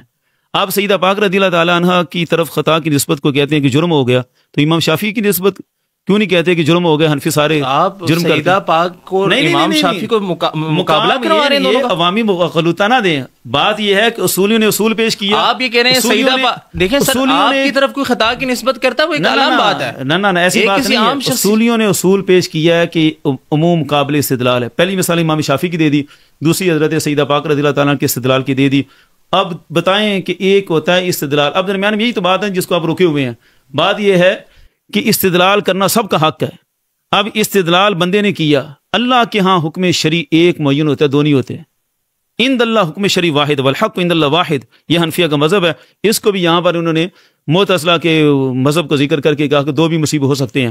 ہمارے حنفیہ کا متفقہ قطعی فیصلہ ہے کہ والحق عند اللہ واحد، حق جو ہے وہ اللہ کے ہاں ایک ہی ہوتا ہے اور حکم شرعی معین ہوتا ہے. مستدل نے استدلال کیا ہے، استدلال کر کے اس نے اپنی قوت ساری صرف کر دی. اب وہ نہیں جانتا کہ اس کا جو استدلال تھا وہ اللہ کے حکم کے موافق ہوا یا نہیں ہوا. اگر تو اللہ کے حکم کے موافق ہے تو ثواب ہے، اللہ کے حکم کے موافق نہیں ہے تو خطا ہے. یہ ہے اصل مسئلہ. سیدہ پاک رضی اللہ تعالیٰ نے اجتہاد کر لیا. آپ یہ کہنا چاہ رہے ہیں کہ امام شافعی کے لیے خطا کا قول کیا تو سیدہ پاک کے لیے بھی خطا کا قول کرنا چاہیے؟ ہم یہ کہہ رہے ہیں کہ یہ کوئی قاعدہ کلیہ نہیں ہے کہ عموم سے استدلال کرنے پر کسی کو خطا اجتہادی پر کہنا یہ جرم ہے. اگر یہ جرم ہے تو پہلا جرم تو امام شافعی کا گناہ ہے نا. آج تک اگر خطا اجتہادی کا قول پھر مجھے بتائیں نا ابتدائی 1000 سالوں میں کس نے قول کیا؟ اب آئیں اس بات پر، ابتدائی بات پر. ان سارے دلائل کے باوجود میں نے خود کہا کہ عموم سے استدلال کرنا یہ حق ہے، لیکن اس کے باوجود ہمارا جو موقف ہے وہ سیدہ پاک رضی اللہ تعالیٰ کے عموم کے استدلال پر نہیں ہے. پوڈ کاسٹ میں نا ڈبل گفتگو کر رہے ہیں. آپ کو پتا ہے آپ نے پہلے اجماع صحابہ کا اقرار کیا. اجماع صحابہ کا اقرار ہے اس اصول پر کہ اصول بالکل درست ہے، عموم کا استدلال ہے. لیکن اب اس کو لے کر آئے نا کہ اس اصول کے مطابق جو رائے قائم کی، جو اپنی طاقت صرف کی ہے، اب وہ طاقت صرف کرنا جو اللہ کے حکم شرعی معین تھا اس کے مطابق ہوا یا نہیں ہوا. اگر تو وہ حکم شرعی کے موافق ہے استدلال تو پھر تو ثواب ہے، اور حکم شرعی کے موافق نہ ہو سکا تو اسے خطا اجتہادی. اچھا میں یہاں پہ سوال ڈاکٹر جلالی صاحب کے حوالے سے کرنا چاہوں گا. ڈاکٹر اشرف آصف جلالی صاحب نے کہا کہ بعض اوقات سخت الفاظ جو ہیں وہ عموم میں بولنا جائز نہیں ہوتا، لیکن بعض اوقات خاص صورتحال میں ہم ان الفاظ کو بول سکتے ہیں. اس پہ انہوں نے ایک مثال نقل کی قرآن کی آیت سے، حضرت ابراہیم علیہ السلام کی ھذا ربی، کہ انہوں نے ستارے کی طرف ستارے کو کہا کہ یہ میرا رب ہے. میں آپ سے سوال کرنا چاہتا ہوں، اگلی بھی مثال کوٹ کریں جو حدیث میں کہی ہے. میری بات سن لینا. انہوں نے یہ کہا کہ ھذا ربی، حضرت ابراہیم علیہ السلام نے کیا کہا کہ یہ میرا رب ہے. آپ کے اہل سنت کے جتنے بھی مترجم ہیں، بلکہ کنز الایمان کو بھی ہم اگر اٹھا کے دیکھتے ہیں تو یہاں پہ مانا تو استفہام انکاری ہے. کیا تم اس کو میرا رب مانتے ہو؟ یہ ساری چیزیں اپنے موقع میں بیان کی ہوئی ہیں. بیانات حذف کیے ہوئے. میں آپ سے میں آتا ہوں، میں واپس آتا ہوں. خطا اجتہادی پر آئے نا. میں خطا اجتہادی پر پہلے آپ لوگوں کی خطاؤں آپ کو پتہ چل گیا نا کہ یہ مسئلہ اس طرف جا رہا ہے. خطائیں بھی سامنے جلدی بدل گئے. نہیں اس پر آئیں واپس. پہلے اس مسئلے کو کلیئر کر دیں. میں آتا ہوں، میں آپ کو کلیئر کرتا ہوں. آپ اس پہ موقف کلیئر کر دیں. یہ جلالی صاحب نے اپنے ہی بیان میں آگے یہ سارا کچھ واضح کیا تھا کہ ایسا کچھ بھی نہیں تھا. حضرت ابراہیم علیہ السلام کی طرف کفری عقیدہ منسوب کر رہے ہیں اور وہ واضح کر دیا کہ سیدنا ابراہیم علیہ السلام کا یہ عقیدہ نہیں تھا. آگے ہم نے سارا وہ کلپ چلایا ہوا ہے، ہماری کتاب میں پورا بیان موجود ہے. اصل میں مسئلہ یہ ہے کہ ان سب نے بیانات کو حذف کیا ہوا ہے. آدھے بیانات کی نقل کی. میں اس کی مثال ایک مثال نہیں، میں آپ سے سوال پوچھ رہا ہوں ھذا ربی کا ترجمہ کیا ہے؟ لیکن آگے جا کر اس کو مانیں نا، آپ پھر مانیں کہ حضرت ابراہیم، لیکن آگے چل کے اس کو کلیئر بھی کرتے ہیں. آگے چل کے کیسے کلیئر کیا مجھے ذرا وہ بتا. اس کو ایک اور مثال نہیں، آگے چل کے انہوں نے اس کو کیسے کلیئر کیا؟ وہ سارا بیان ہم نے لکھ کر اپنی کتاب میں وہ لکھ کر دیا ہوا ہے. آپ پوری کتاب پڑھنے ایک الگ بات ہوتی ہے، ذری بات ایک بندہ پوڈ کاسٹ دیکھ رہا ہے، ہم نے حضرت وہ پورا بیان چلایا ہوا تھا. نہیں آپ آدھا بیان لے کر آتے ہیں. چلے آپ مجھے بتا دیں کہ ھذا ربی کی آگے چل کے وضاحت کیا ہوئی؟ آگے چل کے وضاحت کر دی تھی کہ سیدنا ابراہیم علیہ السلام یہ ایسا قطعا نہیں کر سکتے تھے. یہ سیدنا ابراہیم علیہ السلام نے جو کیا وہ ایک امر ربی تھا، انکاری ہی تھا. کیا تم اسے مجھے میرا رب، سر ھذا ربی کا ترجمہ ہی آپ نے غلط کیا اور آگے آپ نے پہلے جو ترجمہ کر دیا تھا کہ جسے تم میرا رب ٹھہراتے ہو، پہلے جو ترجمہ کیا بات کر دی تھی، کلیئر کر دیا. نہیں حضرت آپ بڑی جلدی اب آتا ہوں خطا کی طرف. اس پر آئے نا جس بات چل رہی ہے. ایشو پتہ کیا آپ پہلے ایک موقف بیان کرتے ہیں، پھر اس کے بعد اسی موقف سے یو ٹرن لے لیتے ہیں، پھر اسی پر ایک اور موقف بیان کر دیتے ہیں. اب دیکھیے مکمل نہیں ہوا، سوال مکمل نہیں ہوا. پہلے آپ نے امکان ذکر کیا، بلکہ وقوع ذکر کیا، اور سیدہ پاک کی طرف خطا کی نسبت کی. جب اس پہ علماء کرام کا بیان آیا تو وہ پھر خطا اجتہادی میں تبدیل ہوگی. اب بڑی جلدی اس موضوع سے نکل گئے. نہیں میں بھی واپس آ رہا ہوں. ابھی میں وہ خطا اجتہادی سے میں آپ کو دوبارہ لے کے آنا چاہ رہا ہوں. اس طرف نہیں آئیں گے. نہیں میں دوبارہ لے کے آنا چاہ رہا ہوں. میں آپ کو دوبارہ اجماع صحابہ پہ لے کے آؤں گا اور اسی حساب سے لے کے آؤں گا انشاءاللہ. سنیں، آپ نے کہا کہ میں نے کہا کہ پہلے آپ نے خطا کا قول کیا اور اس کے بعد آپ نے اس خطا کے قول کو خطا اجتہادی میں کنورٹ کر دیا. حالانکہ علماء کرام کہتے رہے کہ خطا کا جو پہلا قول کیا وہ قابل گرفت تھا. اب یہاں پر جو ڈاکٹر جلالی صاحب نے بیان کی ہاذا ربی، یہ میرا رب ہے، سیدنا ابراہیم علیہ السلام کی طرف کفری عقیدہ منسوب کیا. آگے چل کے آپ کہہ رہے ہیں انہوں نے اس کی وضاحت دی. اس سرکل پر رجوع کون کرے گا؟ مکمل سٹیٹمنٹ ہوتی ہے اس کی. میں ایک خیانت کی مثال دیتا ہوں. حضرت نے بہت زیادہ خیانتیں کی اس کتاب کے اندر.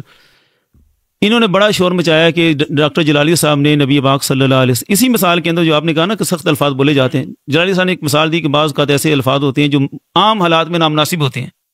جس طرح کہ دجال کی مثال دی کہ دجال کے بارے میں نبی پاک صلی اللہ علیہ وسلم نے فرمایا کہ دجال کانا ہوگا، وَأَنَّ اللَّهَ لَيْسَ بِأَعْوَرَ، جبکہ اللہ کانا نہیں ہے. فرمایا یہ لفظ بڑا سخت ہے، عام حالات میں نامناسب ہے کہ اللہ کی صفت بیان کرنا کہ اللہ کانا نہیں ہے. ضرورت کیا ہے کہ اللہ کی صفت اس طرح بیان کی جائے. لیکن جب دجال کا رد ہو رہا تھا تو اس وقت کا دجال کانا ہے، رب نہیں ہے. یہ مثال تھی. اب اتنے بیان کو انہوں نے لیا اور کہا کہ دیکھو جناب ڈاکٹر جلالی صاحب نے نبی پاک صلی اللہ علیہ وسلم کے الفاظ کو نامناسب کہا. یہ جو سخت الفاظ کی جہاں یہ مثال ہے نا، اگلی مثال یہ بھی ہے. اب یہ مثال انہوں نے نقل کر دی، حالانکہ پھر میں نے کلپ چلا کے کہا جناب ایسا ہے ہی نہیں. ڈاکٹر صاحب جب بیان کر رہے ہیں تو ساتھ کہہ رہے ہیں کہ نامناسب ہے عام لوگوں کے حق میں، لیکن جب نبی صلی اللہ علیہ وسلم بولے تو نامناسب نہیں. اب خیانت کا کمال یہ ہے کہ اگلا جو تھا نا بیان اس کو حذف کر کے کتابوں میں نقل کر کے تو جناب وہ بنا رہے ہیں غصہ کہ یہ دو، یہ لکھو نبی پاک صلی اللہ علیہ وسلم کے الفاظ کو نامناسب کہہ دیا. اور ساتھ جو اس کی وضاحت ہے، آپ نے کہا نا کہ بعد میں یوٹرن لیتے، بعد میں نہیں، اسی ایک ہی بیان کے اندر آگے سارا کچھ موجود ہے. اس کو حذف کر کے آدھا لے کر کہا کہ یہ ہے. آپ مانتے ہیں کہ پچھلا جملہ غلط تھا؟ حضرت صاحب جب ایک بات مکمل ہی نہیں، میں کہتا ہوں یا ایھا الذین آمنوا لا تقربوا الصلاۃ، میں کہہ کے ادھر رکا ہوں، آپ باہر چلے گئے، واپس آئے، آپ نے کہا کہ آپ نے تو کہا جناب نماز کے قریب نہ ہو. میں نے کہا جناب میں یہاں بیٹھا تھا، میں نے آگے پڑھا ہے کہ وانتم سکارا، یہ جب سکر طاری ہو تب نہیں آنا. اس مثال کو کس جگہ بیان کر رہے ہیں؟ اس جگہ بیان کریں. آپ کسی کی بھی سٹیٹمنٹ کو ہاف نکالیں گے، ربی کے ترجمے کسی بھی سٹیٹمنٹ کو آدھا نکالیں گے تو کنٹروورسی بنے گی، ہمیشہ جو ہے نا وہاں پیدا ہوگا. اگر میں ابھی وہ بیان نکالوں، ابھی آپ پہلے ابھی آپ نکال لیں، وہ بھی نکال لیں. ڈاکٹر صاحب نے جو بھی کہا کہ نامناسب جب نبی صلی اللہ علیہ وسلم کا لفظ ہے تو نہیں ہے، لیکن سب نے جو ہے نا وہ آج تک کتابوں میں نقل کیا کہ جلالی صاحب نے نبی صلی اللہ علیہ وسلم کے الفاظ کو نامناسب کہا. دیں گے بولنے کا. اگر میں جلالی صاحب ایک ہی بیان میں سارا کچھ موجود ہے. ٹھیک ہے، اب بیان پر نہیں ہے نا، آپ نے ابھی جو بیان دیا ہے لا تقربوا الصلاۃ، میں باہر جاؤں اور واپس آؤں اور لوگ ہیں، یہ ایک لمحے کی بات ہے. ایک بیان وہ 2 گھنٹے کا بیان ہو، 1 گھنٹے پہلے آپ نے بات کر دی ہو، اگلے گھنٹے میں اس کو کلیئر کر دیا ہو، تو ایک نشست میں جتنی بھی گفتگو ہوگی وہ ساری جو ہے نا وہ کاؤنٹ ہوگی کہ اس کا موقف کیا ہے.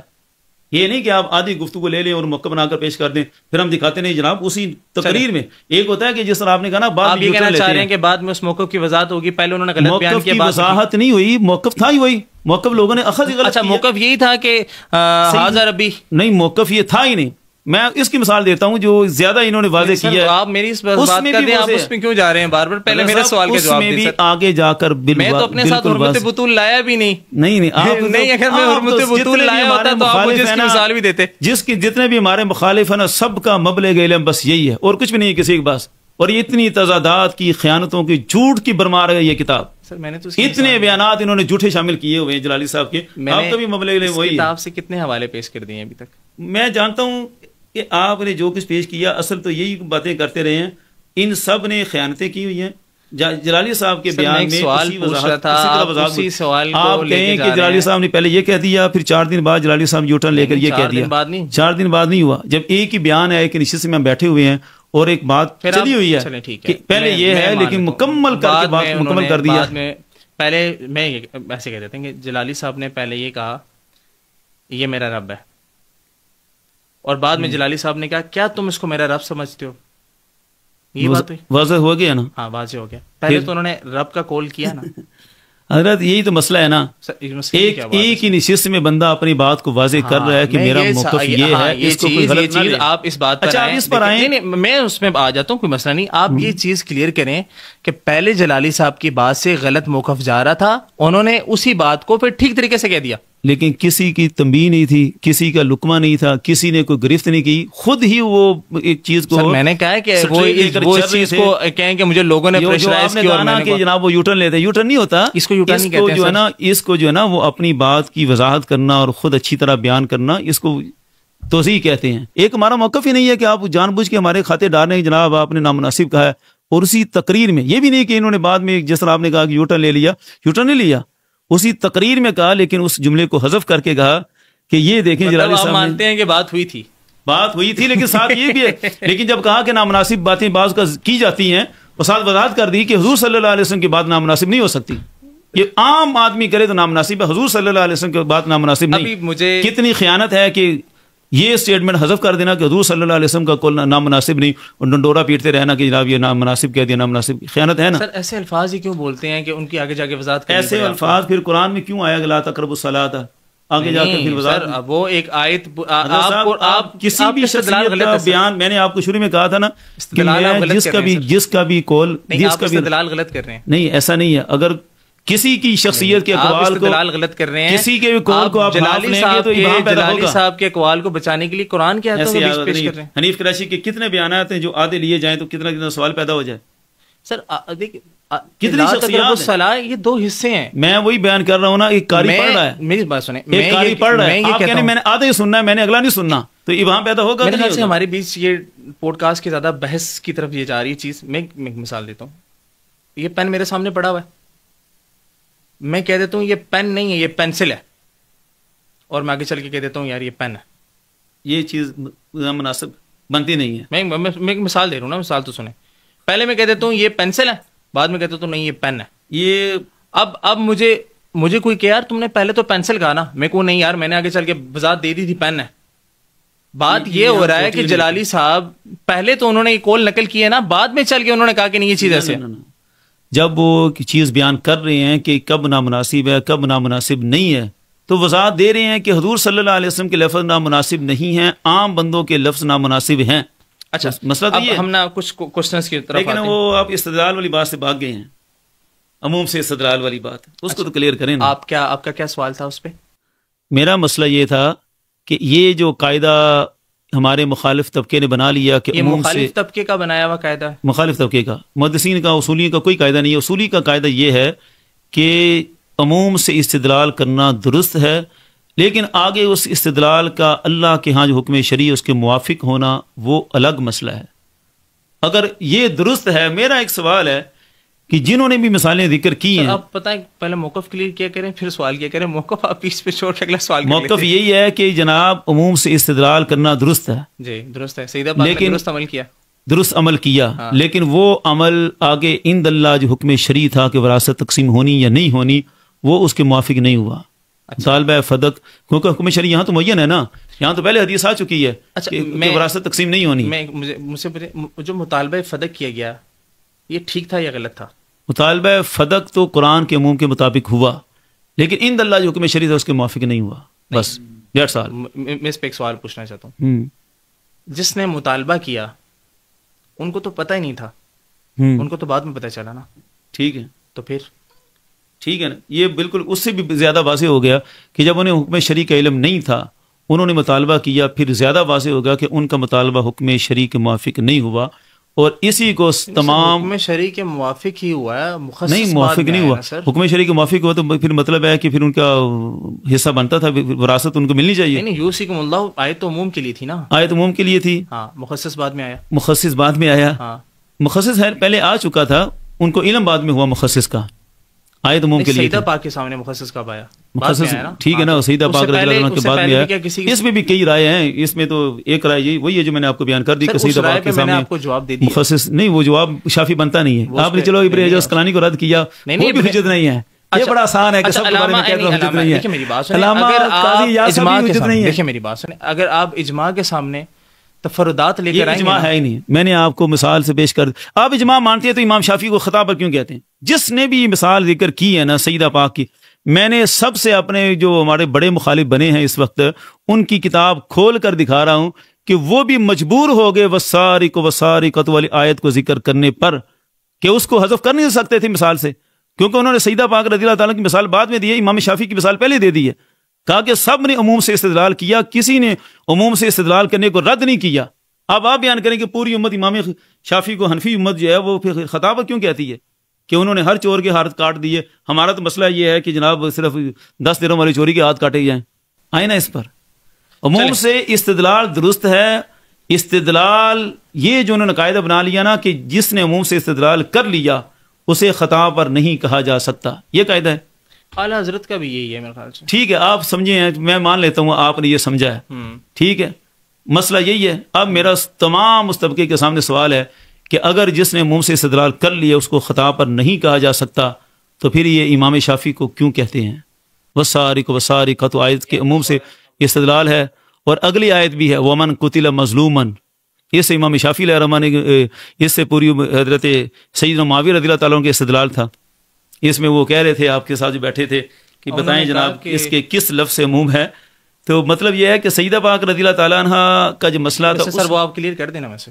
ہاں، سیدہ پاک رضی اللہ تعالیٰ عنہ کا جو مسئلہ تھا حضرت امیر معاویہ والا بیان کرتے ہیں، من بھی مضموم ہے، لی ولی میں بھی مضموم ہے.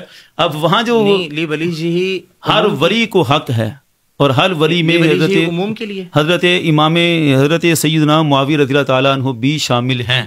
ہر ولی کو حق بنتا ہے تو ہر ولی ہی قصاص لے سکتا ہے. یہاں پہ یہ سوال پیدا کرنے چاہ رہے ہیں کہ اگر وہاں پہ خطا نہیں ہے تو یہاں پہ خطا ہے. میں یہ ثابت نہیں کرنا چاہتا، میں ان کے جو فکری انہیں غلطی لگی نا اس کو کلیئر کرنا چاہتا ہوں کہ جہاں تک یہاں پر استدلال لی ولی جی سے نہیں کیا. میں صرف یہ بیان کرنا چاہتا ہوں کہ ان کو فکری غلطی یہ لگی کہ سیدہ پاک رضی اللہ تعالیٰ عنہ کی جب بات کر رہے تھے تو اس وقت ابتدائی اجتہاد کی بات کر رہے تھے کہ ابتدائی اجتہاد میں وہ درست ہیں، اور جب سیدنا معاویہ رضی اللہ تعالیٰ کی بات آئی تھی تو فوراً وہ انتہائی اجتہاد پر پہنچ گئے کہ انتہائی اجتہاد میں وہ خطا پر تھے، انتہائی اجتہاد کی مثال لے کر آ رہے تھے. تو یہ دونوں الگ الگ چیزیں ہیں.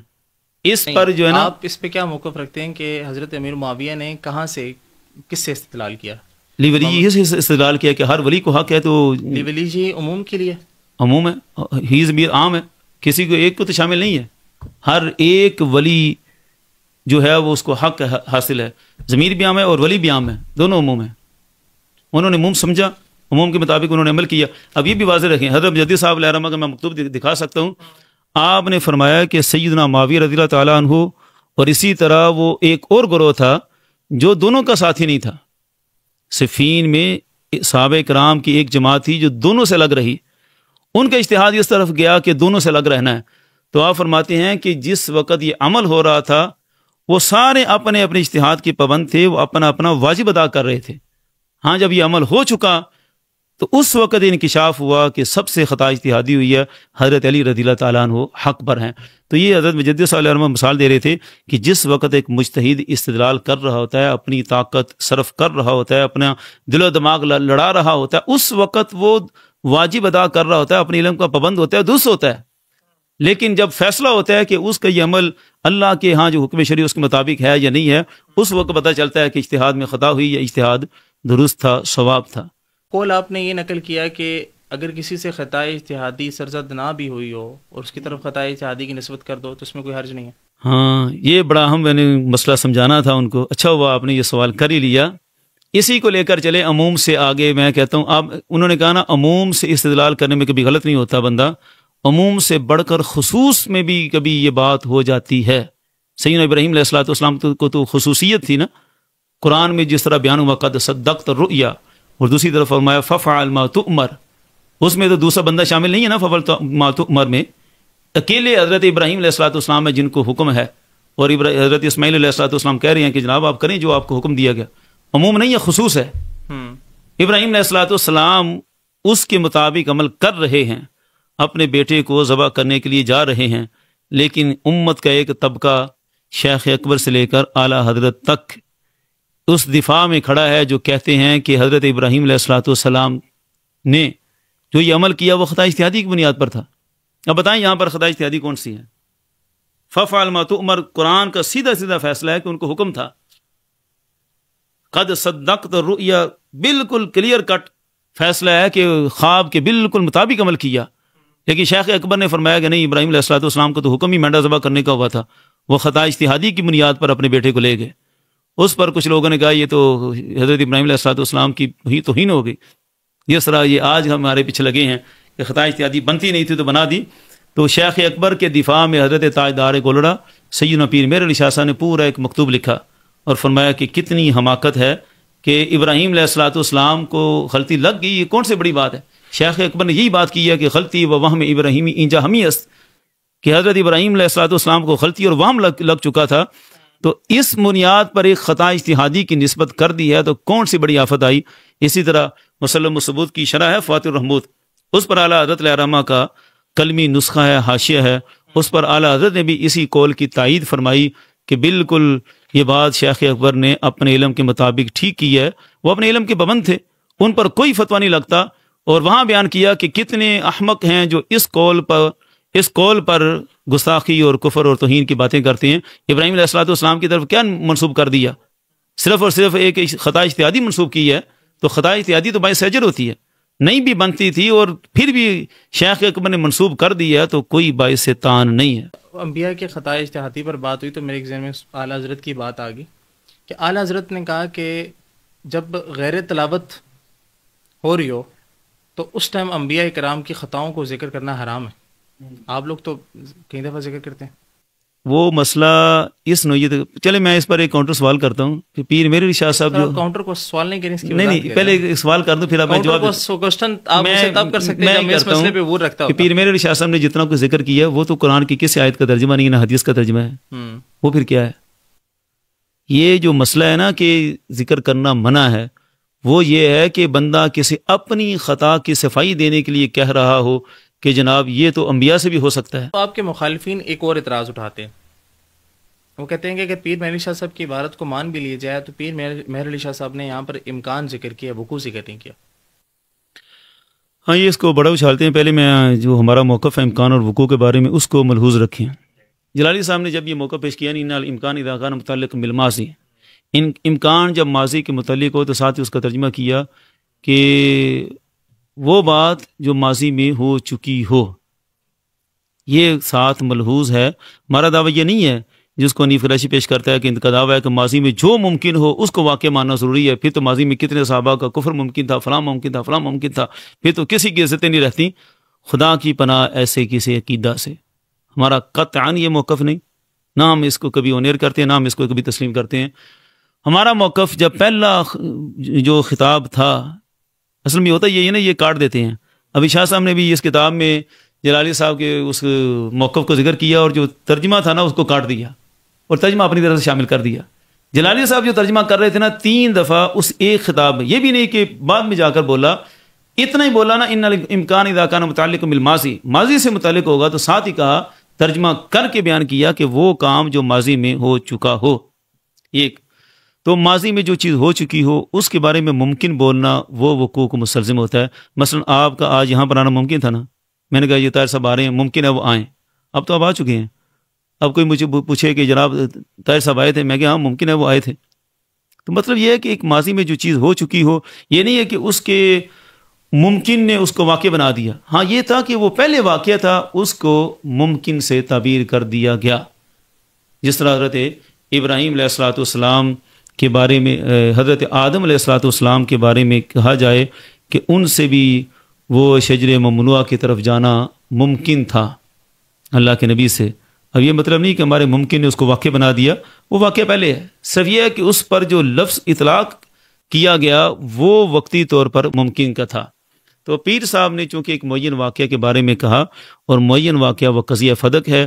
سیدہ پاک رضی اللہ تعالیٰ عنہ کے بارے میں روافظ کا دعویٰ تھا کہ اگر یہ خطا اجتہادی ہوتی تو ان سے صدور ممکن ہی نہیں تھا، کیونکہ ان کی معصومیت کی شان کے مطابق خطا اجتہادی صادر ہو ہی نہیں سکتی، ممکن ہی نہیں تھا۔ اب جب تک تھا نا دعوی فدق کا نظریہ رکھنا، مطالبہ نہ کرنا، اتنی دیر تک دعوی فدق ممکن ہے، لیکن جب عملی میدان میں دعوی فدق ہو گیا تو یہ ممکن اب واقع ہوا۔ اس کا جواب پیر صاحب نے دیا کہ تم کہتے ہو کہ ممکن ہی نہیں تھا، ان سے بھی خطا اجتہادی ممکن تھی۔ یہ پیر صاحب کا موقف تھا اور اس کو ہم نے بیان کیا کہ چونکہ ممکن تھی تو پھر وہ واقع بھی ہے۔ ٹھیک ہے مفتی صاحب، بات ختم کرتے ہیں۔ دلائل اتنے مضبوط ہیں آپ لوگوں کے پاس اور آپ مانتے ہیں کہ آپ اگلے بندوں کو جو ہے کہ مسئلہ یہ نہیں ہے کہ ہمارے پاس دلائل ہیں، مسئلہ یہ ہے کہ ان مسائل کا حل کیا ہونا چاہیے۔ ٹھیک ہے، جب سے مسئلہ شروع ہوا، آپ اگر ہماری ویڈیوز دیکھ رہے ہیں، آپ نے کہا کہ میں نے سال کی ساری ویڈیوز دیکھی ہیں، پچھلی ساری، اور ہمارے ہر مخالفین نے اچھی طرح میں دیکھا ہے کہ ہم اس مسئلے کو واضح کرنے کے لیے، اپنے دلائل کو بیٹھ کر سلجھانے کے لیے، ہر فورم پر بات کرنے کے لیے تیار ہوئے۔ سب سے پہلے جو گروپ سامنے آیا مفتی جمیل صدیقی صاحب، وہ انہوں نے فتویٰ دیا ڈاکٹر صاحب کے خلاف، حنیف قریشی صاحب موجود تھے ناروال کی کانفرنس میں. میں اس کی مسجد میں چل کے گیا، میں کہ آپ بیٹھیں بات کریں اور مسئلے کو ادھر ہی حل کریں، زیادہ لمبا اتنا زیادہ نہ چلے. وہاں وہ جو بندے بھی تھے ان کی مسجد کے سب نے کہا جناب بیٹھیں مسئلہ حل کریں، بات ختم کریں. لیکن وہاں پہ بات نامکمل ہو سکی، وہ مسجد چھوڑ کر بھاگ گئے. پھر چمن زمان صاحب کے ساتھ بات چلی، وہ بھی لودھرا میں اس طرح چھپ چھپا کے بھاگ گئے. کتنے مواقع پر ہم سامنا کرنے کے لیے تیار ہوئے. اب آپ کو مناظرے کا چیلنج کیا جا رہا ہے تو آپ قبول کیوں نہیں؟ میں نے بھی حنیف قریشی کو بڑا کھل کے چیلنج کیا تھا، یار آپ 26 دسمبر کو آئیں تو بیٹھ کر بات چیت کریں.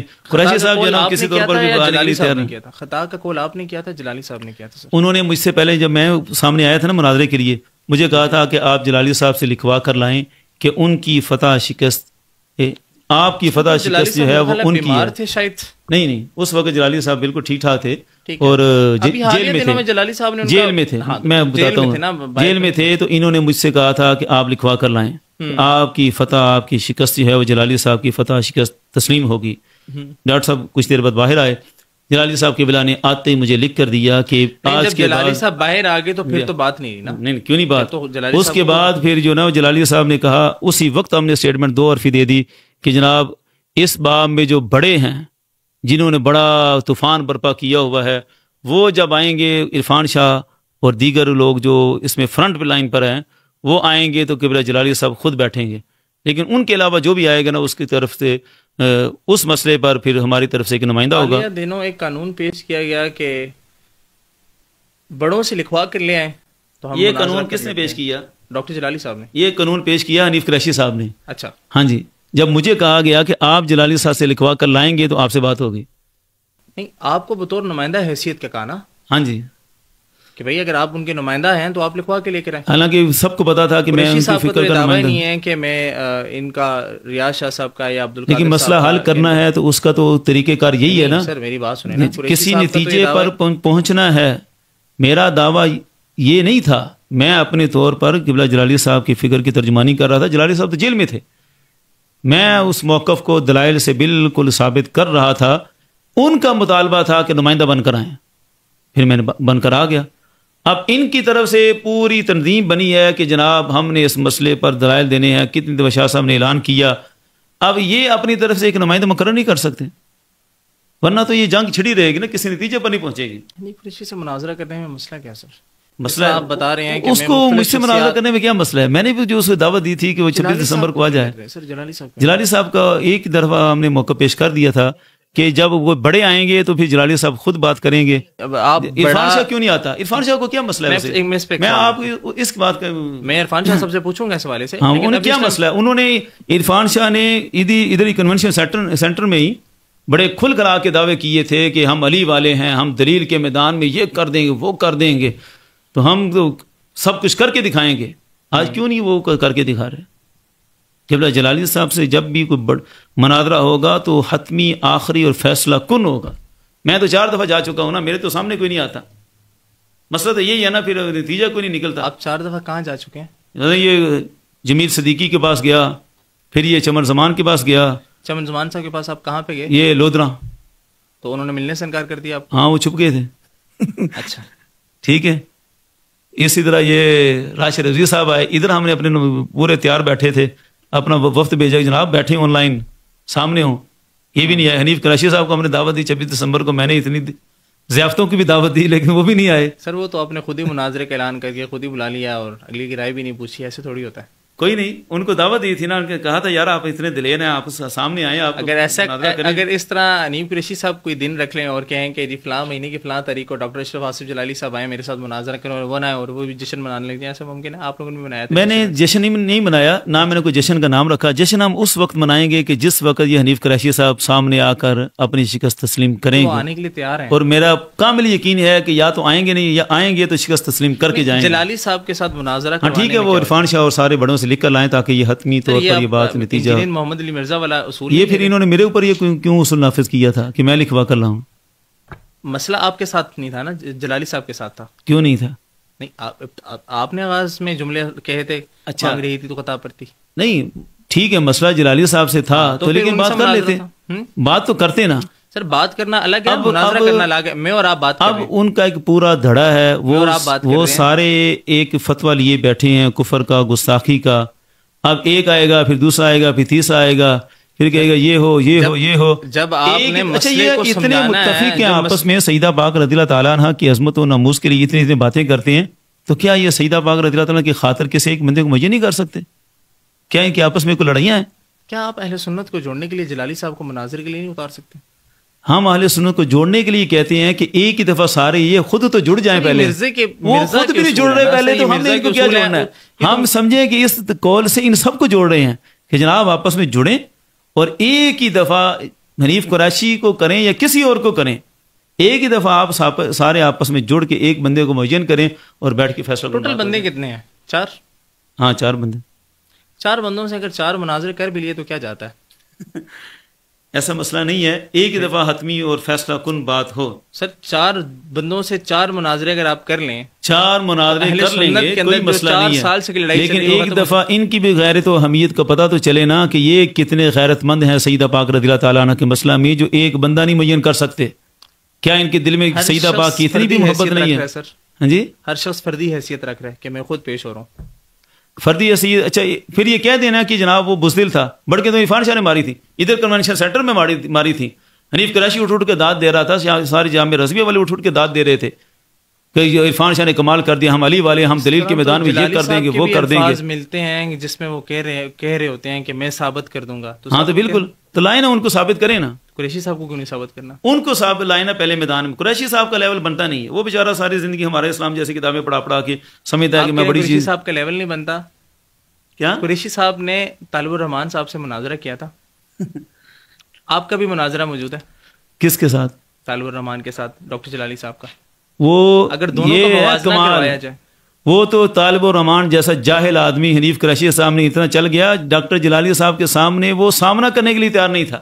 کمال یہ ہوتا ہے جنگوں کے اصول کبھی سنے نا ماہرین سے، شرائط پہ لڑائی ہوگی. بڑا ماہر وہ ہے کہ جو اپنے مد مقابل کو اتنا دبا دے کہ وہ مقابلہ کرنے کے سکے نہ رکھے. حنیف قریشی نے کیا مناظرہ کیا، وہ 7 گھنٹے بولتا رہا. ادھر جلالی صاحب ہیں، وہ سامنے ہی آئے ہیں، تو جناب ادھر ہی بھاگ گیا. فتویٰ لگوایا تھا، آپ نے کیا کیا تھا طالب الرحمان کے ساتھ؟ اگر مناظرہ آپ کو لگتا ہے اس کا لیول ہی نہیں ہے، کیا کیوں تھا اس کے ساتھ مناظرہ؟ کس کے ساتھ؟ طالب الرحمان کے ساتھ جلالی صاحب نے. نہیں، وہ آپ مجھ سے پوچھ رہے ہیں، میرا حنیف قریشی کا لیول پوچھ رہے ہیں، کیا پوچھ رہے ہیں؟ میں جلالی صاحب اور میں بات کر رہا ہوں نا. آپ نے کہا کہ حنیف قریشی کا لیول نہیں ہے، تو میں نے کہا کہ حنیف قریشی نے طالب الرحمان سے مناظرہ کیا جس طالب الرحمان کے ساتھ آپ شرائط پہ لڑ کر آگے تھے. واپس لڑ کے نہیں آگے، اس کو شکست دے کر آئے. کیسے؟ وہ بھاگ گیا تھا، کیسے آنے کے لیے سامنا کرنے کے لیے تیار ہی نہیں تھا طالب الرحمان. آپ اس کو ایک سائڈ یہ رکھ لیں اور ایک سائڈ یہ رکھیں کہ 7 سے 8 گھنٹے کا مناظرہ ہوتا ہے، اس کے بعد ان کی عبارتوں جاہل آدمی کی 3 دن چلا دیے. کمال تو یہ ہے نا جلالی صاحب کا کہ اس کو سامنے نہیں آنے دیا. وہ ریچرڈ آیا تھا نا وہ صلیبی جنگوں میں، تو صلاح الدین ایوبی نے 2 سال اتنا نچایا کہ اس کو سامنے نہیں آنے دیا. حالانکہ صلیبی تاریخ میں سب سے بڑا جو بادشاہ ریچرڈ ہی آیا تھا، یہ جو ریچرڈ دی لائن ہٹ برطانیہ کا آیا تھا. لیکن سارے ماہرین کہتے ہیں یہ ایوبی کا کمال ہے، باقی بادشاہوں سے لڑتا رہا لیکن اس کو لڑے بغیر ہی بھگا دیا. تو جلالی صاحب کا کمال یہی ہے کہ طالب الرحمان جیسوں کو 1 منٹ بھی نہیں چلنے دیا، ویسے ہی اپنی ہیبت اور شرائط اور ابتدائی مراحل سے بھگا کر رکھ دیا. یہ اصول قریشی صاحب اگر پیش کرتے ہیں کہ جلالی صاحب کو میں اپنے سامنے نہیں میں نے آنے دیا اور پہلی ڈرا ایسے ہی ہے، مانیں گے آپ؟ قریشی صاحب اتنے قابل ہی نہیں ہے کہ کوئی ان پر اعتماد کر سکے. قریشی صاحب تو میں کہتا ہوں کہ میں پیش کرتا ہوں کہ میں اتنا بہادر ہوں کہ میں نے قریشی صاحب کو سامنے نہیں آنے دیا. میں نے اتنی کھلی آفر کی تھی، آؤ 26 دسمبر کو آپ میرے اصول پر آئے. آپ مسئلے کی بات کریں، مسئلے کی بات کریں. میں نے کھلے پیش نہیں کی آپ نے آج تک کس پلیٹ فارم پہ نمائندگی؟ آپ نے کھل کر اس چیز کو دیکھا نہیں تھا، میں نے کتنا کھلا کیا تھا. میں آپ سے سوال پوچھ رہا ہوں، آپ نے اہل سنت کی کس پلیٹ فارم پہ آج تک نمائندگی کی ہے؟ اللہ کے فضل سے الحمدللہ ہر پلیٹ فارم سے ہماری نمائندگی ہے. سب سے بڑا یہ ہے آپ کی، یہ جو ہے نا فتنہ حویلیاں آپ کہتے ہیں، میں نے آج نام سنا ہے. اس روافظ کے رد میں اللہ کے فضل سے میری ریسرچ ہے اور ہماری نمائندگی ہے. کس پلیٹ فارم پہ آپ نے نمائندگی کی ہے؟ اللہ کے فضل سے جلالی صاحب اہل سنت کے قائد ہیں، تمام لوگ انہیں قائد مانتے رہے. ان کی نمائندگی کرنا بھی کوئی معمولی بات نہیں ہے. اللہ کے فضل سے پھر وہیں پہ آگے کھڑا ہو سنت کی نمائندگی ہے. میں پھر وہیں کھڑا ہو جاؤں گا. آپ نے کسی الیکٹرانک میڈیا پہ جا کے، وہ چھوڑیں الیکٹرانک میڈیا کیا ہے، وہ ابھی آپ شروع میں کہہ رہے تھے کہ سارا میڈیا جو ہے وہ سازشی ہے. میں نے اپنا علماء کرام کے کول شروع میں آپ نے خود کہا کہ یہ سارا الیکٹرانک میڈیا جو ہے علماء کرام یہ کہتے ہیں جی میں نے کہا تھا ہمارے علماء کرام یہ کہتے ہیں. ٹھیک ہے نا, آپ تسلیم کرتے ہیں نا علماء کرام کی بات کو تسلیم کرتے ہیں کہ نہیں؟ میں نے کہا ہمارے علماء کرام یہ کہتے ہیں, میں نے تو یہ نہیں کہا کہ میں علماء کرام کہتے ہیں, تو یہ تسلیم ہو گیا کہ الیکٹرانک میڈیا تو ایک سازشی ہے, اس کی کوئی بات حتمی نہیں ہوتی, تو لہذا الیکٹرانک میڈیا پہ آنا کوئی حتمی بات نہیں ہے کہ جناب سنیت کی نمائندگی ہو رہی ہے. کتنے مسائل پر وہ اہل سنت کے نظریات سے خود ٹکرائے ہوئے ہیں, کتنے مسائل میں. سر میں موازنہ کروانا چاہ رہا ہوں تاکہ ہمارے دیکھنے والوں کو پتہ چل جائے نا موازنہ. میں نے آپ سے پوچھا کہ آپ نے مبارک ثانی کیس میں کیا کردار ادا کیا, آپ نے کہا کچھ نہیں. نہیں ایسا نہیں ہے, ہم نے آپ کو ثابت کر دیا مبارک ثانی کیس میں ہم نے سوشل میڈیا پر ہم نے نام بھیجا, اپنے جتنی استطاعت ہے اپنی استطاعت کے مطابق ہر فورم پر آواز اٹھائی, اپنے نام بھیجے, اس ریکارڈ میں موجود ہیں جلالی صاحب کا بھی نام, آپ بات کو گھما کر اس طرف لے آتے ہیں. لیکن خیر مسائل کو سمیٹنے کے لیے آخری حل یہی ہے کہ کسی طرح جو ہے وہ کسی فورم پر ان مسائل کو سمیٹا جائے. میں اس بات پر اپنے آج کے اس پروگرام کو, بہت لمبی نشست ہوگی, اس کو ختم کرتا ہوں. آپ نے کہا 4 بندے ہیں, 4 بندوں سے 4 دن نکال کر ایک ایک کر کے مناظرہ کر لیا جائے تو کیا حرج ہے؟ مسئلہ یہ ہے کہ 4 بندے ہیں اور ان ہر بندے کے ساتھ اپنی اپنی فالوئنگ ہے, ہر بندے کے ساتھ اپنا ایک لشکر ہے. ٹھیک ہے, جب چاروں بندے اور چاروں کی فالوئنگ آپ کی لسٹ میں آ جائیں گی. کتنے پلیٹ فارم پر اکٹھے ہوئے, کتنی دفعہ یہ اکٹھے ہو کر کہتے رہے کہ ہم نمائندگی کریں گے, ہم یہ کر دیں گے, ہم وہ کر دیں گے. عرفان شاہ الگ تھا, جب وہ کنونشن سینٹر میں ہمیں للکار رہا تھا اس وقت یہ سب موجود تھے کہ نہیں تھے؟ اب اس عرفان شاہ کو میدان میں کیوں نہیں اتارتے؟ 2 حرفی بات ہے, ان باتوں کو چھوڑیں. ٹھیک ہے, یہ تو ان سے سوال ہے نا, یہ تو ہم نے کرنے ہیں. حنیف قریشی صاحب کہے کہ عرفان شاہ جھوٹی بڑھ کے مارتا ہے, اس نے کچھ نہیں کرنا, نہ اس کو کسی قابل ہے. یہ حنیف قریشی صاحب کو اپنا توبہ بھی رجوع ثابت کرنے کے لیے, اپنا مناظرہ کرنے کے لیے کسی دوسرے پر تانزن کیوں کرنی پڑتی؟ توبہ ثابت کرنے کے لیے جو اصول ہیں شریعت کے وہ میں نے دکھا دیے. یہ محمود شاہ صاحب سے پہلے محمود شاہ ہزاروی کے فتنے سے بیزاری کا اعلان. ایک طرف وہ کہتا ہے کہ میں سنیت کا نمائندہ ہوں, ایک طرف کہتا ہے کہ یہ جو پکے رافضی ہیں یہ بھی سارے ٹھیک ہیں. 2 باتیں اکٹھی نہیں چلتی, آگ اور پانی اکٹھا نہیں چل سکتا. مفتی صاحب بہت شکریہ, آپ نے آج ہمیں وقت دیا. اللہ پاک آپ کے علم و عمل میں مزید برکتیں عطا فرمائے. اور اگر دوران گفتگو میرا کوئی جملہ جو آپ کے شاعر کوئی مسئلہ نہیں, حق واضح کرنے کے لیے پھر اس طرح کی باتیں تو ہوتی ہیں, کیونکہ ہمارا بھی موقف یہی ہوتا ہے کہ کچھ سخت سوالات, تلخ سوالات ہوں جو عوام کے سامنے لائے جائیں اور ان کے جوابات عوام سننے کے لیے بےتاب ہوتی ہے. بہرحال پھر بھی میں دوبارہ شکر گزار ہوں اور معذرت خواہ ہوں اگر کوئی میرا جملہ آپ کی ہماری طرف سے بھی کوئی سخت جملے ہوں تو معذرت خواہ ہیں. اللہ پاک کرم فرمائے, حق واضح کرنا ہوئی.